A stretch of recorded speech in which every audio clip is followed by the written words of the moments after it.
আচ্ছা বন্ধুরা, তোমরাই বলো তো, সকাল সকাল যদি হাত থেকে এক গাদা টাকা বেরিয়ে যায় তাহলে মনে কতটা কষ্ট লাগে। আর যদি সকাল সকাল তোমরা হাতে একটা নতুন জামা পাও তাহলে তোমাদের মনটা একদম আনন্দে ভরে ওঠে, তাই না? তো চলো, এই কথাগুলো কেন বলছি তার জন্য পুরো ভিডিওটা দেখতে থাকো। তো সকাল সকাল আমি ঘুম থেকে উঠে ব্রাশটা সেরে নিলাম, তারপরে লেবু জল খেয়ে নিলাম। তারপরে আমার একটা কল এলো যে পার্সেল আছে। তো দেখো, এই জন্যেই বলছিলাম আমি কথাগুলো। দেখো, এতগুলো টাকা সকাল সকাল বেরিয়ে গেল। তারপরে একটু ড্রাই ফ্রুটস খাচ্ছিলাম বসে বসে। আমাকে একটা বান্ধবী ফোন করে বললো কলেজ থেকে নোটিশ দিয়েছে যে আজকে কলেজ যেতে হবে, কলেজে কী সব দরকার আছে, তাই জন্যে তৎক্ষণাৎ স্নান টান করে রেডি হয়ে বেরিয়ে পড়লাম কলেজ যাওয়ার উদ্দেশ্যে। বাইরে এত রোদ, তাও দেখো আমাদেরকে আজকে কলেজ যেতে হচ্ছে। স্কুল তো ছুটি পড়ে গেছে, কলেজ তো এখনও ছুটি পড়েনি, তাই না? তো কী করবো, যেতে হবে। দেখো, অটো ধরে আমাদের গন্তব্যে এই যে আমরা পৌঁছে গেছি, এটা আমাদের কলেজ। দেখো, কলেজ থেকে আজকে ইউনিভার্সিটি থেকে লোক আসবে, তাই কিছু ভিডিও আরে করবে, তাই আমাদের কলেজ যেতে বলেছিল। দেখো, এই যে মহান ব্যক্তিগুলোকে দেখাচ্ছি, এগুলো নতুন হয়েছে কলেজে। তারপরে একটু কমন রুমে চলে এসেছি।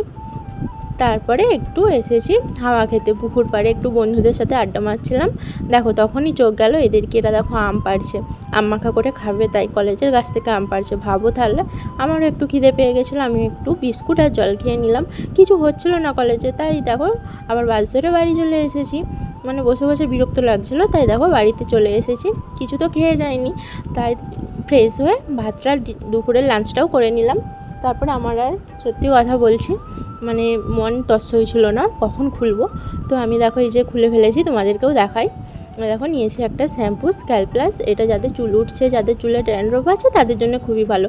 তারপরে নিয়েছি এই জামাটা। হ্যাঁ জানি, এই জামাটা এখন অবধি সবাই পরে নিয়েছে, শুধু আমিই বাকি ছিলাম। তো দেখো, জামাটা আমি ফ্লিপকার্ট থেকে নিয়েছিলাম, 500 টাকার মতো দাম নিয়েছে। তোমাদেরও একটু খুলে দেখাই। তো ভালো এসেছে জামাটা। তারপর দেখো, এখন বাজে 4টে। দেখো বাইরে কতটা রোদ, দেখেছো? এই মহারাজকে দেখো রোদের মধ্যেও ঘুরু ঘুরু করে বেড়াচ্ছে। তারপরে সন্ধ্যাবেলা বসেছিলাম একটু নেলটা পরিষ্কার করতে। দেখো, তারপরে কি করব টাইম কাটছিল না, তাই বসেছিলাম। আসলে আমি টিভি দেখি না, আমার দিদা দেখে, তাই বসেছিলাম একটু দেখতে। সন্ধ্যেবেলা একটু খিদে পাচ্ছিলো, তাই একটু কিটক্যাটটা খেয়ে নিলাম। তারপরে রাতে ডিনারে ছিল মুগের ডাল আর রুটি। তারপরে খাওয়া দাওয়ার পরে ফেস ওয়াশ সেরে, এই যে এই ক্রিমটা আমি ইউজ করি, এটা যাদের মুখে ব্রণ পিম্পল আছে তাদের জন্য খুবই ভালো, তোমরা ইউজ করে দেখতে পারো। তো তারপরে চললাম ঘুমাতে। ভালো লাগলে ভিডিওটা like, comment, share and subscribe.